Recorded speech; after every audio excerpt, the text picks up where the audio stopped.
Hello, everybody. Welcome. It's time for Atomic Radio Hour, a show that's 250 episodes deep, 55 episodes deep, and I'm still learning how Discord works. How are you? My name's Vince. I'm going to be your host for this evening, and I'm here with the ever illustrious. Another appearance by What's your name, sir? Special Guest Kyle. Hey, pal. Hello. Hopefully this episode we don't just hear you for 5 minutes and you take off. I don't know what happened last time. We had such a nice conversation too. That's what was shitty. Right. We just were, yucking up. How have you been since the last time we spoke? All right. I'm all right. Anything fun happen? Ellie? No? No. I went to Comic-Con last weekend. Oh. I didn't buy anything. It was a toy con. It wasn't really like Comic-Con. It was a toy con. I sent you some pictures. They had Sonic Adventure action figures. Saw that. They're pretty expensive. $350. I mean, and it wasn't even Sonic. It was Eggman and Tails, which I grew up as a Tails kid, but still. Yeah, it was $350 for the Tails figure. It was $350 for the Tails figure, $350 for the Eggman figure. But the thing that I sent you that I really wanted you to see, but I didn't explain it, was an original Warner Brothers Looney Tunes cell from like the 30s or the 40s of Porky Pig and an alien and the Warner Brothers logo, and it was stamped by Bob Clampett. So like Wow. Bob Clampett drew that. This guy had cells. He had one from a Bakshi film called Wizards that he wanted $1,500 for, which totally, it made total sense because it had all four characters and the background was still there. Like, it was a nice piece. The dude said he had a Simpsons one, and I've never bought a cell, but I really want a Simpsons cell. And he said, yeah, it's the whole family on the couch. And I was like, that's like $5,000. Like, I know that's like $5,000, but I want to see it. Oh, yeah, that's probably a lot. He had, the end of the Jetsons where George Jetson's walking Astro the dog? Right. He had a cell from that. Like out of like every media and stuff like that, what cell would you want? Simpsons. Like out of everything. Out of The Simpsons means the most to me. The Simpsons is a thing that I've loved. It's like my mom was going through a lot of my stuff and was like, you like the same shit you've always liked. And I was like, what do you mean? She's like, there's Looney Tunes stuff. Like, she was going through all my stuff. There's Looney Tunes stuff, there's Simpsons stuff, and there's Godzilla stuff. And she's like, you've liked the same stuff. Like, even to this day, like, I like Blue's Clues. Like, it's not like Rugrats. It's not a show that I go back and like watch. It's like Sesame Street, but I appreciate them. I still like them. Like, at the con, I almost bought a big, like, 4-foot stuffed Big Bird. It was $20, and I passed it. And then I came back later to buy it, and they're like, yeah, it's gone, and it's been gone. But it was a toy con, so it was stuff. You know what I mean? Like, there's this company called Super 7 that makes figures, and they make like old school figures, and they have a whole Godzilla series. But the problem is they're on card $25, and I feel bad buying the whole thing is the presentation of it. So I feel bad buying a $25 figure to take out of the box when it being on card is like half of the thing. So I got one of the little Godzillas out. I was going to buy another one. I didn't, for $10. One guy was selling them on card brand new for $15 each. And if I would have bought the whole series, he probably would have given them to me for like $12 each or $10 each. Right. Have you been to a con? Nope. Really? I feel like you would. I sent you a picture. The guy had an original blockbuster promo for BioShock 2. Nice. And I said to him, I go, hey, man, you got Fallout by chance? Like anything Fallout? He goes, yeah. Just casually goes, I have the big standee for Fallout 3. And I went, like, one of the things that I really want. And he's like, but it's in pieces. I go, how much do you want for it? He's like, the pieces? I was like, just tell me the number, please. And he's like, well, intact, probably about 50, 60, 75. I was like, yeah.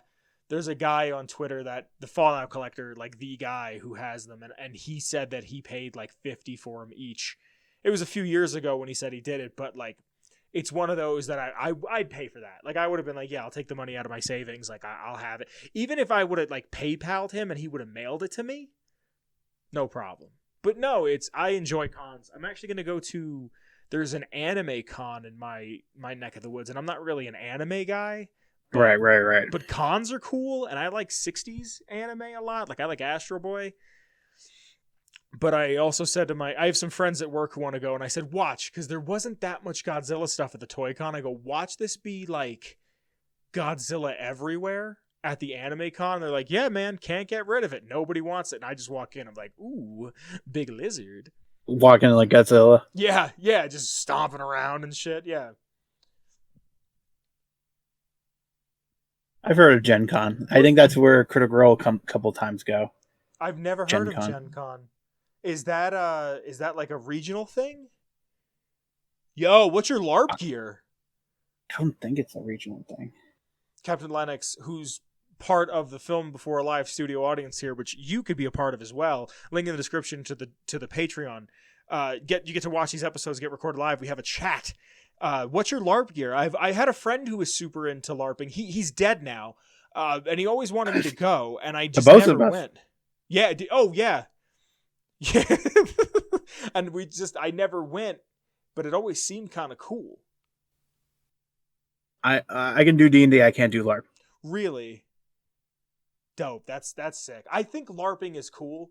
It embodies like, being a kid and playing outside, and I really, really like that. Like, I enjoy stuff like that. It's the camping that I don't want to do. Right. I mean, I already have anxiety from doing voices in the D&D campaign, and I can't just be myself there. Yeah. My lady, I can't. That's my favorite thing about going to cons, though, and like going to events is like I went with a friend from work and people were just rude and like pushing us out of the way. My friend's like, dude, what the fuck is going on? Like, why is everyone being a dick? I was like, because these turbo virgins leave the basement once a year. This sweaty. Is the time. Yeah, they're sweaty. Like, you can smell them from 20 feet away. Like, just I love it. In his 70s. That's super dope. To be able to go to a con, an event, something, and see someone in their 70s who's just being allowed to be weird. That's dope. I love that stuff. That's super cool. Kyle, is there anything else you want to talk about? Do you want to bring up some stuff from last week that we could do quick? Because I kind of brought it up quickly when I had to record by myself. But if you want to talk about something from last week, we could talk about it now.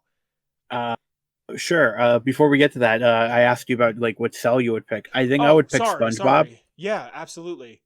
SpongeBob, Doodle Bob with the pencil. That I don't believe is in season 1 of SpongeBob though, because season 1 of SpongeBob is the only season. I want that Mahoy. But I don't think I think that was done digitally, because only season 1 of SpongeBob was done with physical cells. Well, if it was, that would be the one. Yeah. I'm surprised, honestly. I'm surprised you didn't go with like Rocco. I don't like remember any. Yeah, Rocco. I know. I wonder if there's anybody out there who's like a big rocket power collector. Probably. It's probably not a lot of merch, but you probably. Opening scene from Scooby. Oh, good thing you said that, Cap. Captain said that he'd wanted the opening scene from Scooby-Doo. When I was there was a Scooby-Doo cell from the 80s. So it wasn't the original 60s run, but it was an original Hanna-Barbera cell. Oh, Kyle, meant to tell you, there was a drawing of Mickey Mouse and Donald with a motorcycle from the 30s. Wow. And my friend looks at me and goes, that was probably hand-drawn by Walt Disney. Because it wasn't a cell, but it was a drawing.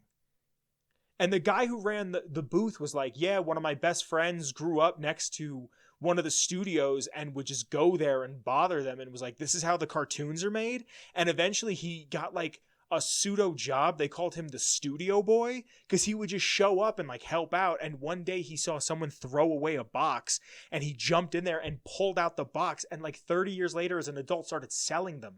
And like, that's how he became like this animation guy. Really cool stuff, man. He had Astro Boy from the 60s. And he was like, the way that they animated Astro Boy back in the day is that they did the whole thing in color and then it became black and white. Super cool stuff. Do you have anything you want to speak about? I don't want to spend too much time on con stuff. You want to bring up any story from last week, or am I free? I don't remember what story we were talking about. We talked about Redfall. We talked about Overwatch. Today, when we see, damn, words are hard. Segment 3 is going to be about the PlayStation event. And we were talking to, we didn't even like schedule it. You were just like, I just said to you this morning, you want to watch it together, and we started watching it. And Deadly Lampshade showed up, and Lou showed up, and we were just watching that together. And Lamp had brought up that now the UK has okayed it, that the Activision Blizzard Microsoft acquisition can go through. I don't know. At this point, I feel like I'm tired of talking about that. I feel like I'm tired of talking about Starfield. Right. Like, I talked briefly about how Redfall just fell apart. I don't know. Do you want to just get into it?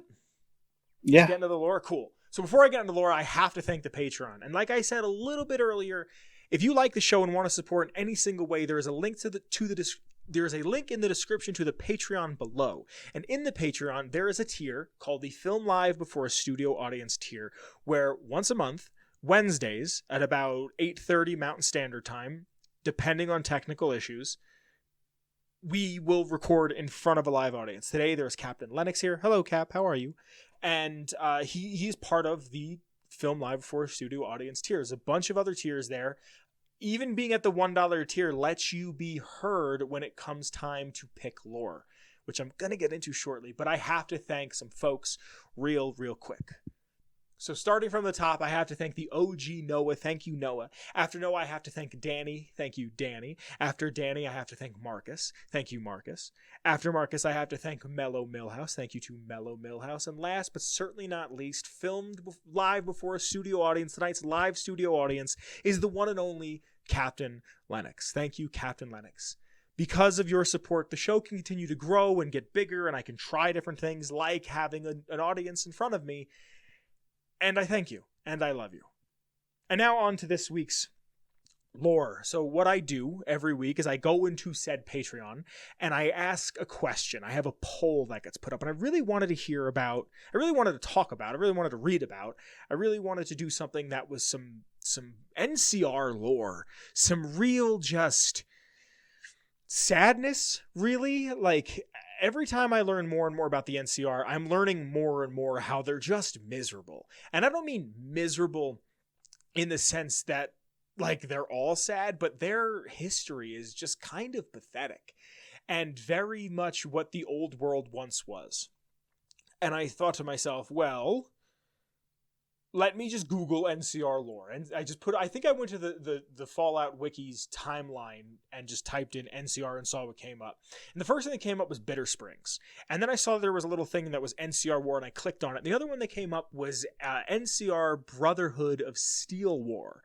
So if you would like to hear any sort of lore, if you want your voice to be heard, even at the $1 tier, so $1 for the entire month, you have a voice in saying what gets chosen for this week's lore comes to us by way of the Patreon, and this week's lore is on the NCR and Brotherhood of Steel War. The NCR Brotherhood War begins in the late 2250s, early 2260s, and is still going on as late as 2281. This war resulted in the NCR's economy taking a massive hit, and the Brotherhood of Steel on the West Coast going into hiding. The Brotherhood of Steel at one point in time wanted to be a powerhouse, but wanted to be a powerhouse that sat in the background. They wanted nothing to do with politics, and because of the events of Fallout 2 and making a treaty with the NCR and essentially with Tandy using the Brotherhood of Steel to push their way into Vault City, they kind of got involved in politics in a way they never really wanted to. Now, under the leadership of Elder Rhombus, with the decline in Brotherhood power and the rise of NCR power during the events of Fallout 2, a little bit after Fallout 2, this power dynamic, this change in who was the top dog is a huge reason of why this happened. Because of this happening, the Brotherhood of Steel would put in a policy that they would seize all of the old world tech. Anything that was pre-war they wanted. Their stance being that we have to secure all of the pre-war tech just to make sure that the bombs dropping never happens again. And they put this policy out, this treaty out, and the NCR wants nothing to do with it. So controlling this much of the Wasteland's pre-war tech, especially the energy weapons, is the big thing that the NCR is like, no, not a chance. Now, I get all of my lore off of fallout.fandom.com, the Nukipedia, if you will. I have a quote here from a Fallout New Vegas loading screen, but I'd like to preface not just that, but a lot of what I'm about to say. With a lot of this comes from interviews with Josh Sawyer, and a lot of it comes from the Fallout Bible. And even though those things are considered non-canon, when it's the man who was the main director behind New Vegas says something, even if he says that the reason why the super mutants are in Black Mountain and Jacobstown is because that there's another mutant out there with a big tentacle coming out of his back, and his name is Munch Munch, the mutant. Like, as far as I'm concerned, what the director says goes. But this is a quote directly from a New Vegas loading screen. Due to a disagreement over how technology should be controlled in the Wasteland, the Brotherhood of Steel waged a long and bloody war against the NCR. Despite superior equipment and training, the Brotherhood eventually went into retreat.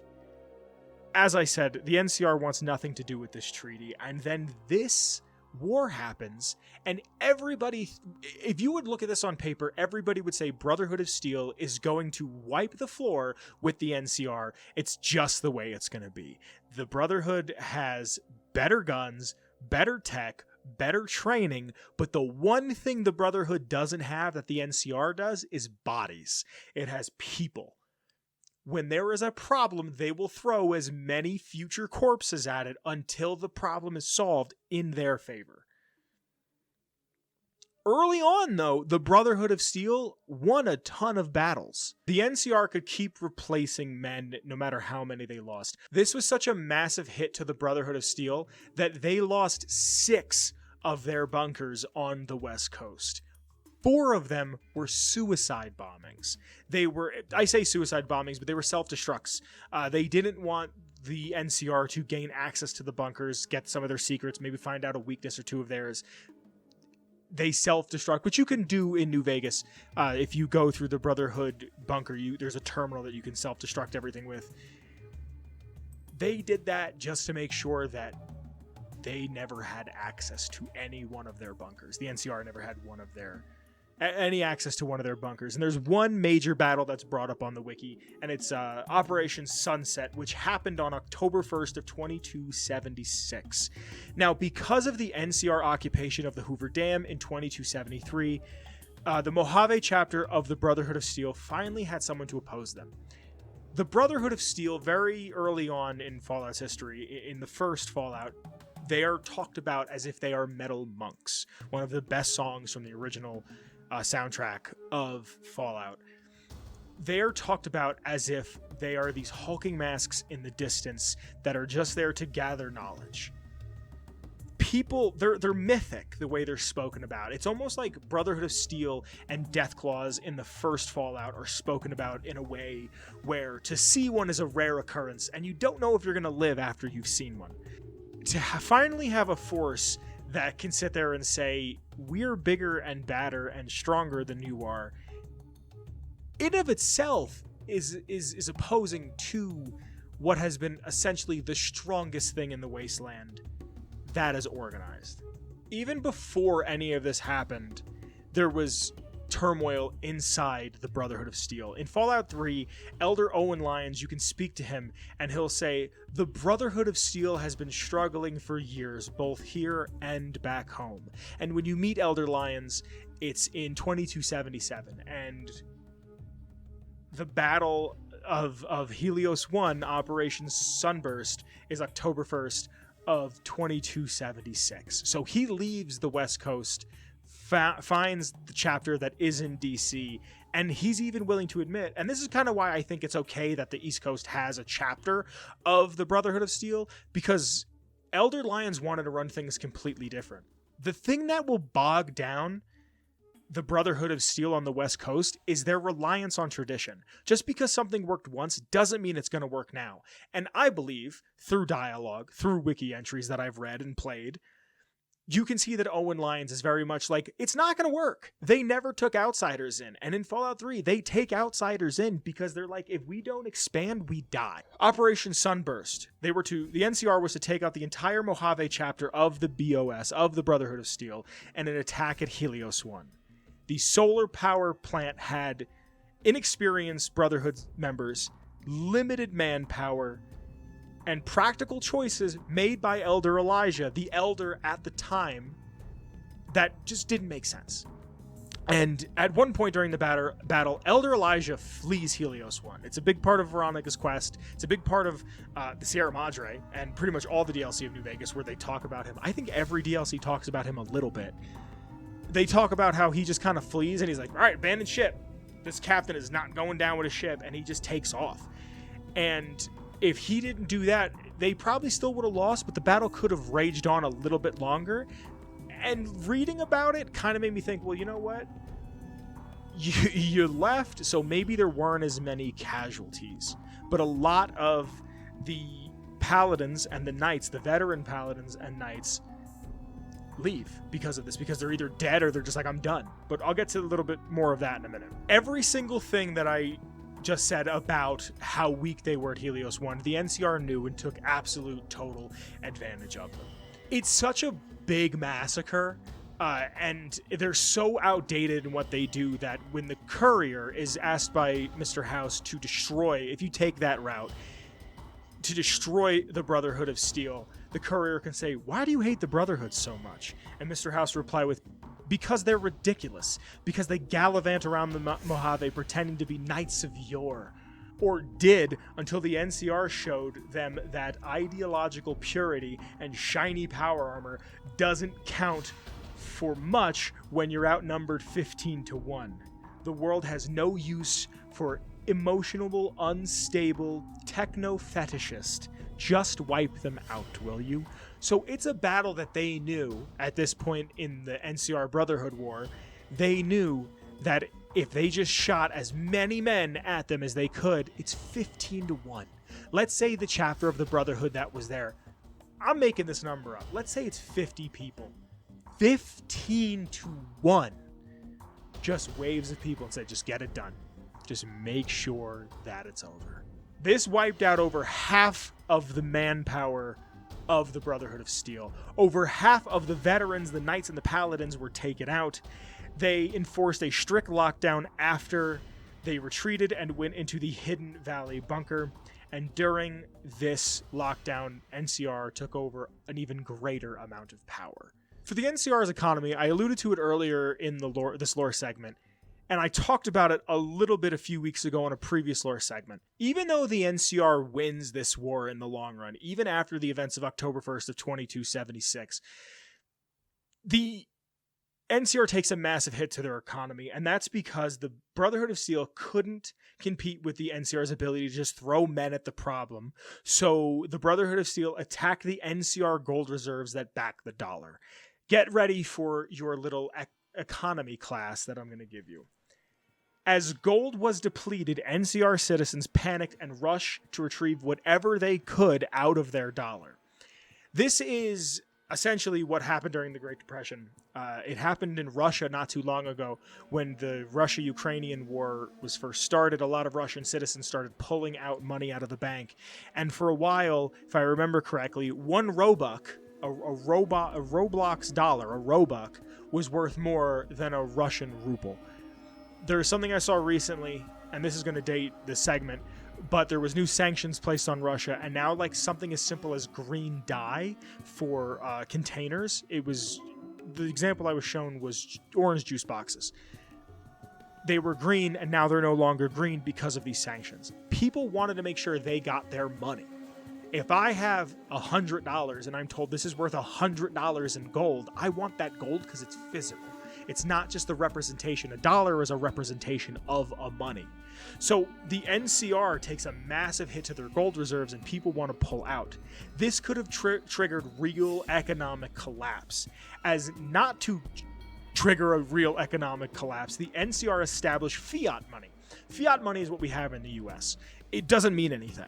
It's the idea of money that is worth something. It's not backed by actual gold. We no longer have the gold standard here in the States. The NCR dollar was no longer backed by gold or silver. Most citizens lost faith in the NCR dollar because it was only backed by government word.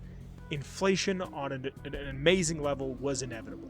When something like that happens, that's the only thing that could happen. After World War I, Deutschmark in Germany was worthless. It was hundreds of Deutschmarks for like a loaf of bread where people were just going hungry. During this time, the Hub reinstated the cap. Now, the Hub originally in Fallout lore is one of the first, if not the first, community that says we are going to make the cap our money.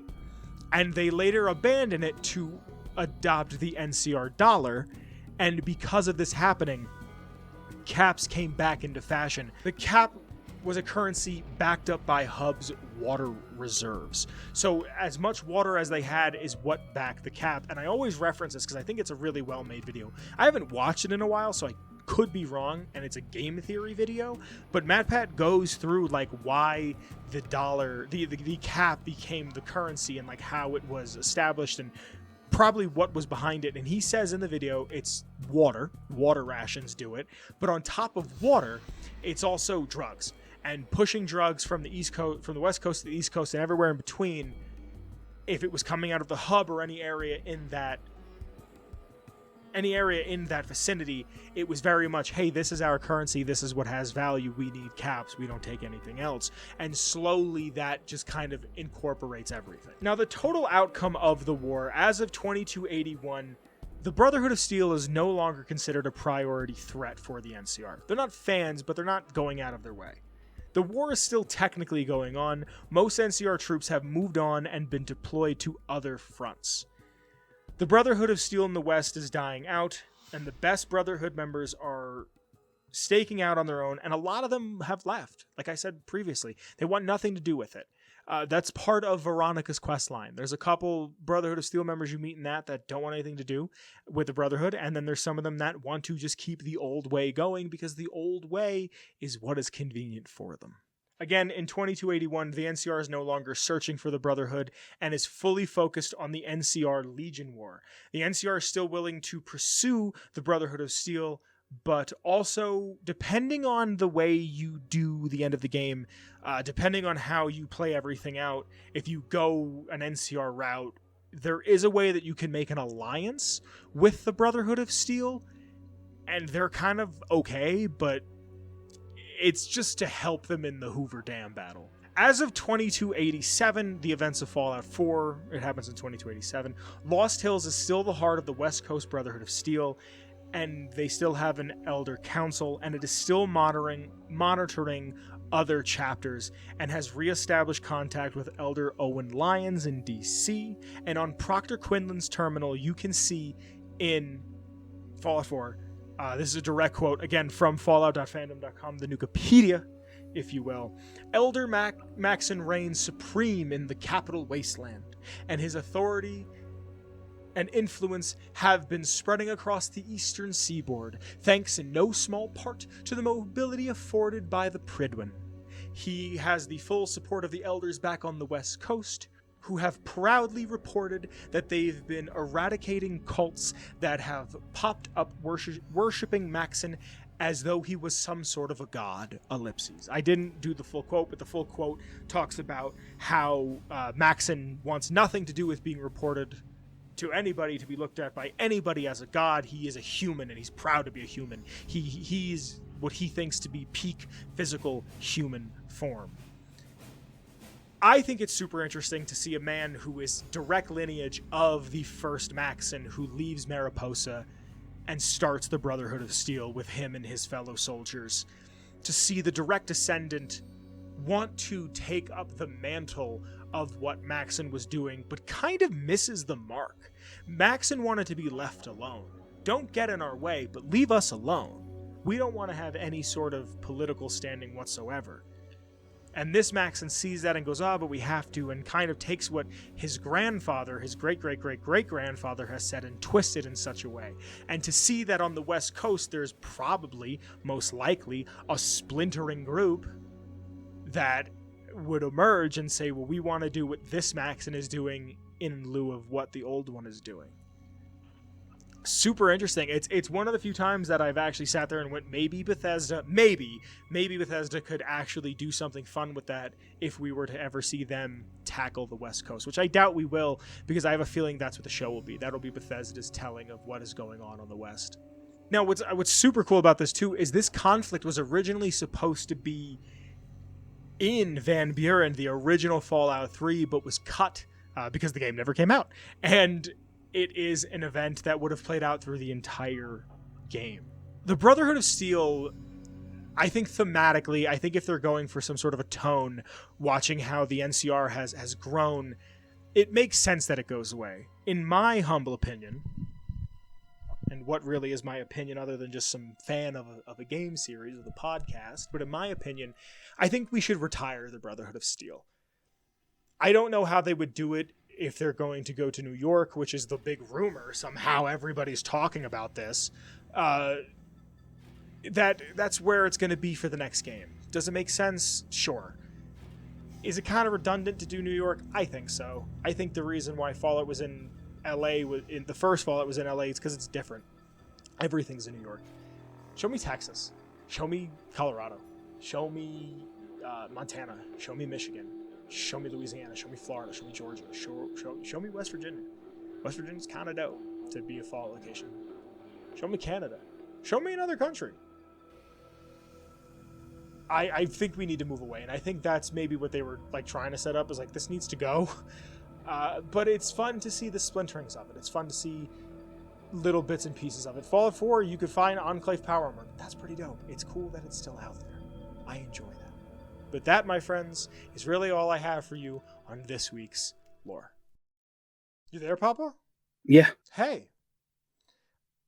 We watched the PlayStation event. I know you very much would like to talk about the PlayStation event, right? Sure. Yeah. You kick it off, man. Sorry. You kick it off, and then I immediately go to talk. Hold on. Sorry. I'd just like to say that we didn't host anything officially that was like, hey, come check out the PlayStation event with us. I just messaged Kyle. I was like, yo, you want to watch it together while I'm at work? And he was like, yeah, sure. And we just joined a party, and a few other people joined.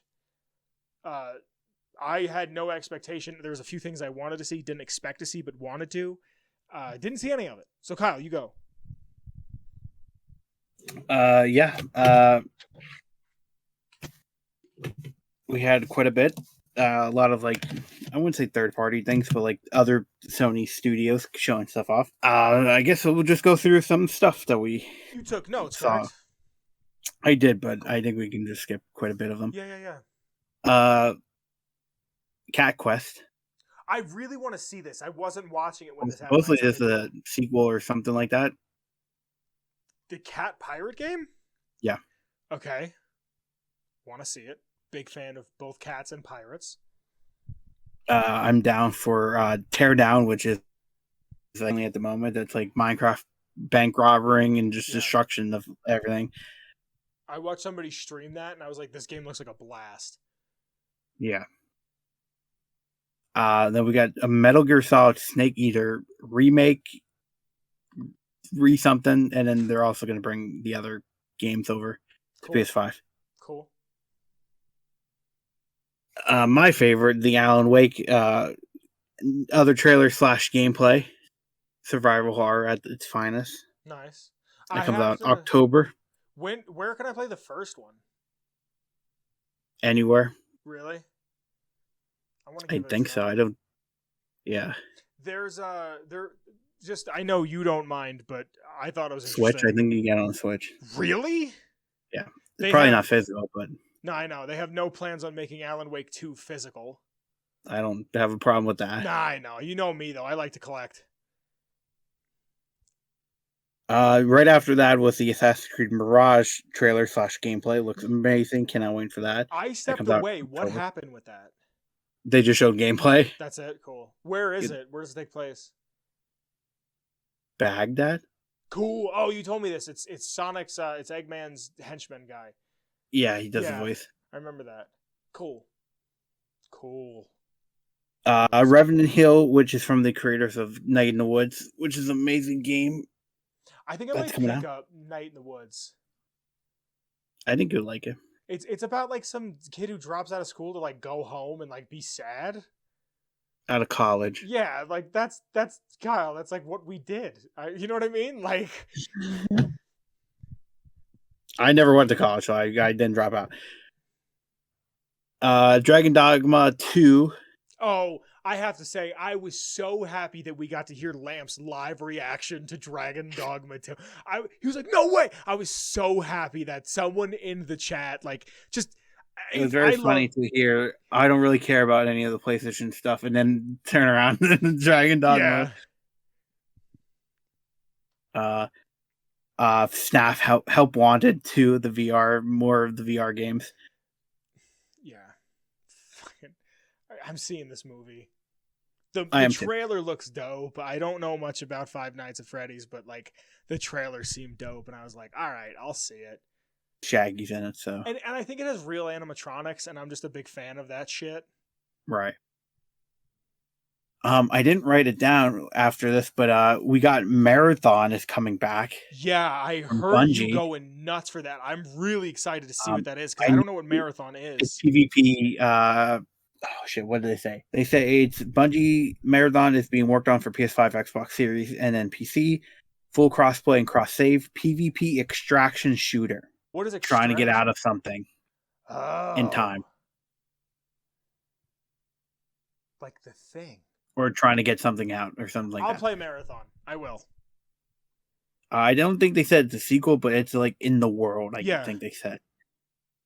Right after that, they announced the amazing teaser, which has blown my mind of theories because characters coming back that was dead. For Destiny 2, we getting a little teaser for Lightfall, or not Lightfall, the Final Shape, which they're having their own conference in August about it. Was not expecting that. Yeah. Was not expecting to see anything Final Shape related really soon. Especially Cade being somewhat alive, because then that means they're sitting in the Traveler, which is the afterlife. So sure. I've never played it. He's supposed to be dead. Is Nathan Fillion's character. He dies. Firefly? Yeah. You ever watch Firefly? I seen it a couple of times, like a couple episodes that I don't never got into it. I don't know why. I would, but I was at New York Comic Con, and there was a panel for Firefly, and like everybody that was there was like dressed up as, like, not a single person wasn't dressed up. And I was like, "Hey, what are you guys in line for?" And they're like, "Firefly." And I was like, "What is that?" They're like, "What do you mean, what is that?" I'm like, "I know it's a show, but I don't know what it's about." Like, cool. Space Cowboys, I think. Really? In a way, yeah. But yeah, that was shown, and then we got some PlayStation weird portable handheld thing. We didn't even talk about this. Yeah, I heard rumor, and we talked about it last week, but it got all chopped out, that it's supposed to be, that there was rumors of a PSP again coming out, but this looks like almost like a Switch. It's an 8-inch screen. But you have to buy the screen controller separately? No, they're built in, I think. That's what I mean. Like, you're buying a separate, you're essentially buying like a little Switch. Technically, yeah. So, like, here's my thing. Is it a PS5 on the go? Like, as long as my PlayStation's on, I can like stream to it if I'm on Wi-Fi? Like, I'm so curious. So, like, if it's a remote, does that mean I can just play my PlayStation, be like, poopy time, and then go like poop and play Project Q device for playing games installed on your PS5 and streamed over Wi-Fi. Cool. Captain Lennox says he believes it might be like the Stream Deck. That makes sense. Yeah.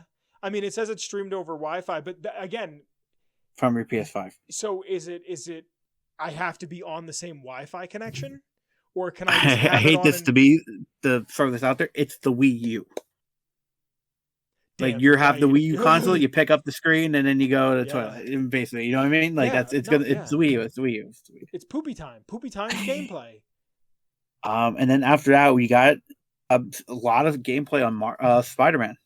I Spider-Man 2. haven't watched it. I didn't get to watch it at work because Oh my boy. stream died. And then I Oh got boy. home and I wrote and I didn't watch it. I did the dishes because I had to It do the looks good. dishes. It looks good. I saw that there's like combat with him. Here's my thing, Kyle, and I'm not just trying to nitpick. I'm not just trying to be wah about this because I do like Spider-Man. I hope they didn't do the symbiote because they're like, oh, the symbiote's gonna sell. Because They did the symbiote in Spider-Man 1. No, at the end, yeah. Yeah. But like I feel like Because it anytime made you see, sense for them to have sure, but I'm saying Venom and Harry Osborn. But anytime I see the Joker at this point, and you know me, Kyle, I love me the Joker. Anytime I see the Joker with Batman, I'm like, you couldn't have picked anyone of the other rogues. You couldn't have picked Freeze. Like, I just also really like Freeze. Like, it just seems like the go-to thing to pick. It looks super dope, the way you use the symbiote to just mess with people. Like, I saw that Spider-Man like jumps up and like does a flippy flip and like tentacles come out like everywhere. It looks dope. Beating them the pulp. Like But he's putting his punches in it. Here's my thing too with that. Is it going to make playing as Miles less fun? I don't think so. Because if I have all these extra powers and abilities as symbiote Spider-Man, I don't know. I'm not Insomniac. I don't make games, but I'm just saying as a consumer, I'm like, oh, what's this? What's that? Who's this? Who's that? Ba-bow. You know? Anything else? That's pretty much it. I was upset to not see Factions. I knew that we were going to see them. They're very hush hush on that for some reason. No, I know, but it's also just the show ended. You know what I mean? I would have thought that they would have had something now that the show's ended. Like they're still kind of riding a bit of a high. I don't know. Like they're very like not a lot of details. Just even like saying anything. I listened to a comedy podcast and the guy had on Craig Manzon to talk about how much he loved the show.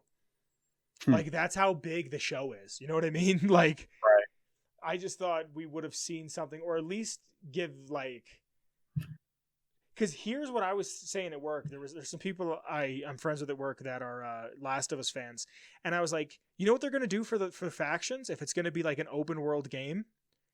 They're going to show you what happened in Jackson between Ellie and Joel in the 6 years between Last of Us 1 and Last of Us 2. Why wouldn't they? I don't think they would. No? I think they would. I think they want to have this very separate from the main Last of Us story in a way. Yeah. Maybe. Still no Sly Cooper. That's not going to happen. I know. They even said that's not going to happen. Really? Yeah, they put out that they're not working on it. They don't have plans to work on it. No other studio has plans to work on it. Yeah, they posted that on the 20th anniversary or something like that. Damn. No Ratchet and Clank? I feel like it's been at least 2 or 3 years since we've heard from them. Probably working on something. That new one looks fun. I didn't play it because it's free? Free for the Plus subscription thing. Like if you have the other one. Thanks for reminding me. I got to cancel my Plus tonight.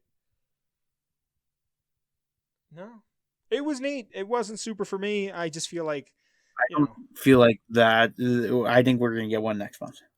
You think we're going to get another one? I think we're going to get like the E3 one. You know what I mean? I was going to say, Kyle, this is like the beginning of Happy E3. It's starting. Because this was all their like companies, like the studios they own. Yeah. You know what I mean? Yeah, it was like everybody under them. It wasn't like the only thing that was like a Sony product was Spider-Man. Yeah. Well, there's a couple other Sony products, but like, you know what I mean? Like the big one. Yeah. Like a God of War, a Horizon. Like Alan Wake is like think it's on both consoles, and then like Assassin's Creed same, like Dragon's Dogma. You know what I mean? Like yeah. Because isn't Dragon's Dogma coming to everything? Yeah. Cool. Any last words, Papa? No, I think that's it. Cool. That's all I really have. That's all Papa has. Thank you for joining us. It's been a fun time. My brain shut off out of nowhere. That's fun. I'm very tired. Hold on. If you like the intro music, is by the one and only Shane Ivers. In the description, there's a link to his website. It's called silvermansounds.com/free music, where you can get all of his free tunes. But the song that I use is called Feather Duster. In the description below is a link to my Twitter, Kyle's Twitter, and the show's Twitter. Also a link to the Patreon. Again, thank you to the Patreon. If you want to have your voice heard be part of making the show, even at the $1 tier, you become a part of the program. And at the $10 tier, my favorite tier, because you get to be a part, like Captain Lennox, get to be a part of the show in a film live before a studio audience tier. Thank you to anybody who supports on the Redbubble. I love you very much. I'll be seeing you next week. See you, Bentley. See ya. Bye, Kyle. Bye. See you later. Bye. Bye, everybody. Love you. Atomic Radio Hour Podcast. A Ghoulman Entertainment production.